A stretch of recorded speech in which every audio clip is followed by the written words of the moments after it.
Hello friends, আশা করি সবাই খুব ভালো আছো। চলে এলাম আরও একবার খুবই গুরুত্বপূর্ণ এমন কিছু লাইন্স নিয়ে যেগুলো কিন্তু দৈনন্দিন জীবনে ইংলিশে কথা বলার ক্ষেত্রে খুবই ইউজফুল হয়ে থাকে। অনেক ক্ষেত্রেই দেখা যায় আমরা যখন কারোর সাথে ফার্স্ট টাইম মিট করি, প্রথমবার যখন দেখা হয়, তখন সেক্ষেত্রে কিছু প্রশ্ন আমরা করে থাকি। সেই প্রশ্নগুলোর ক্ষেত্রে যদি ইংলিশে বলার চেষ্টা করি আমরা, তাহলে বেশ স্টাইলিশ হতে পারে।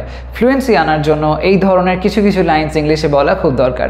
এসব দেখে নেওয়া যাক এমন কিছু লাইন্সের ইংলিশ ট্রান্সলেশনস যেগুলো খুব কমনলি আমরা বলে থাকি।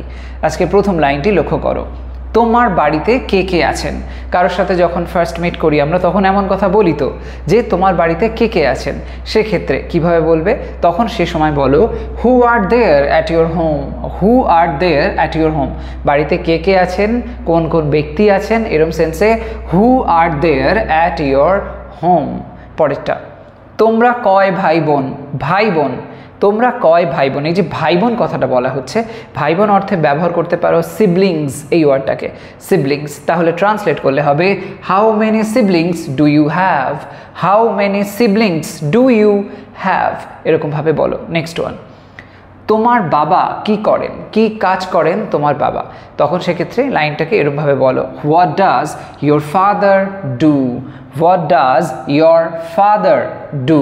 ওকে, নেক্সট ওয়ান, তোমার ঠিকানা কি।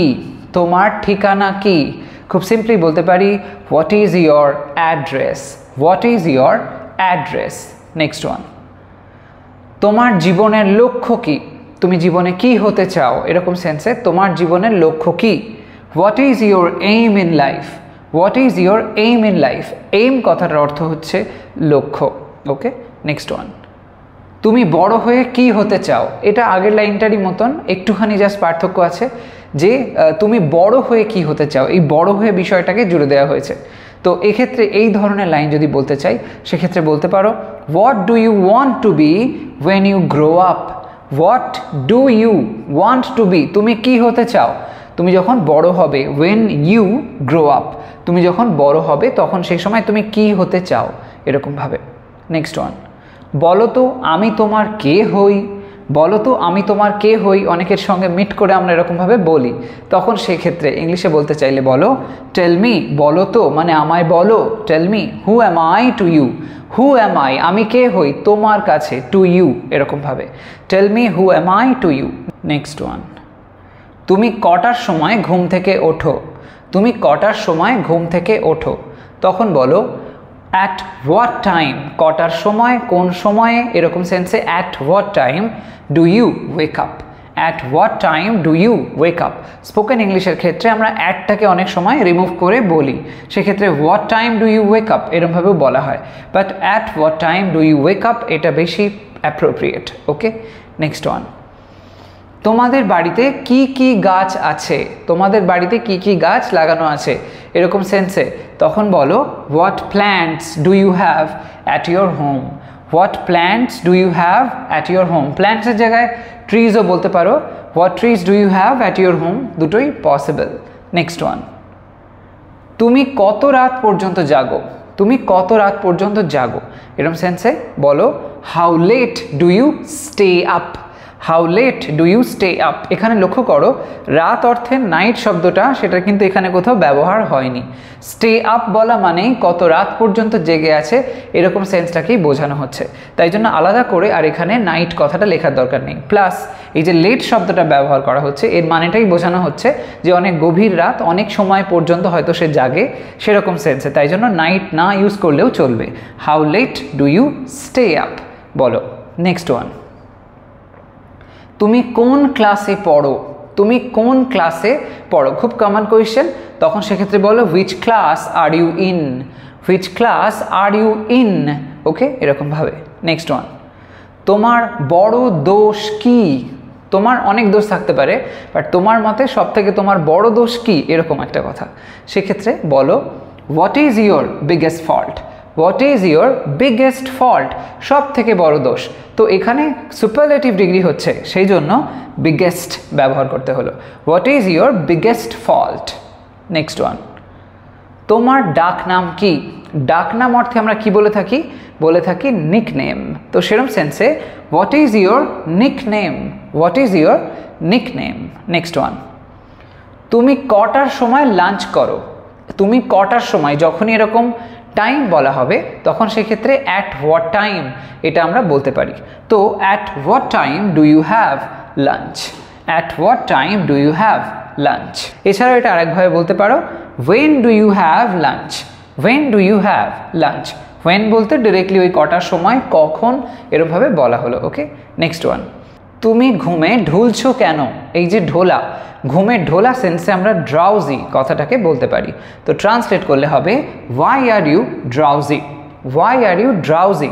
এছাড়াও এটা আরেকভাবে বলতে পারো যে why are you nodding off, why are you nodding off. এই যে নডিং অফ এটার মানেও কিন্তু ঢোলা। এবার যেটা বিষয় সেটা হলো এখানে দেখো লাইনটা আছে তুমি ঘুমে ঢুলছো কেন, কাজটা চলছে এরকম সেন্সে বলা হয়েছে। তো যদি এই কন্টিনিউয়াসের সেন্সটা ধরে বলতে চাও তাহলে এই নিচের লাইনটা বলাটা বেশি যুক্তিপূর্ণ, why are you nodding off. Otherwise in general তোমরা এরকমভাবে বলতে পারো why are you drowsy. Okay, next one, তোমার রুমে কটা ফ্যান আছে? তোমার রুমে কটা ফ্যান আছে? তখন সেক্ষেত্রে বলো how many fans are there in your room, how many fans, কতগুলো ফ্যান আছে, are there in your room, এরকমভাবে। নেক্সট ওয়ান, তুমি কটার সময় ব্রেকফাস্ট করো? তুমি কটার সময় ব্রেকফাস্ট করো? তখন বলো অ্যাট হোয়াট টাইম, যেহেতু কটার সময় আসলো তাই জন্য at what time, at what time do you have breakfast, at what time do you have breakfast. Next one, তুমি কোথা থেকে আসছো? তুমি কোথা থেকে আসছো? তখন বলো where are you coming from, where are you coming from. Next one, তুমি কি বলতে চাইছো? তুমি কি বলতে চাইছো? এই সেন্সে what are you trying to say, what are you trying to say. Next one, তোমার কি বলার আর কিছু নেই? তোমার কি বলার আর কিছু নেই? এই প্রশ্নটা হ্যাঁ বা নাই উত্তর দেওয়া যায়, অর্থাৎ ইয়েস নো কোয়েশ্চেন। তাই জন্য এখানে ডব্লিউএইচ ওয়ার্ডের ব্যবহার আমরা করব না। তো সেই সেন্সে do you have nothing else to say, do you have nothing else to say. Next one, এখানে তুমি শেষ কবে এসেছিলে? এখানে তুমি শেষ কবে এসেছিলে? তখন বলো when was the last time you were here, when was the last time, শেষ সময়টা কোনটা, when was the last time, যখন তুমি এখানে এসেছিলে। তো সেরকম সেন্সে ইউ ওয়্যার হিয়ার, ওই টাইমটায় তুমি এখানে এসেছিলে, সেই সময়টা কোনটা, এরকমভাবে। নেক্সট ওয়ান, তোমার বাড়ির সামনে কি একটা উঠোন আছে? তোমার বাড়ির সামনে কি একটা উঠোন আছে? এই উঠোন সেন্সে আমরা যে শব্দটা ব্যবহার করে থাকি সেটা হলো কোর্টইয়ার্ড। ওকে, কোর্টইয়ার্ড। তাহলে লাইনটা হবে is there a courtyard in your house, is there a courtyard in your house. এই লাইনটাও দেখো কোনো ডব্লিউএইচ ওয়ার্ড লাইনের মধ্যে নেই, ইজ দিয়ে প্রশ্নটা শুরু করা হয়েছে। তাহলে এটা হলো ইয়েস নো কোয়েশ্চেন, হ্যাঁ বা নাই উত্তর দেওয়া সম্ভব।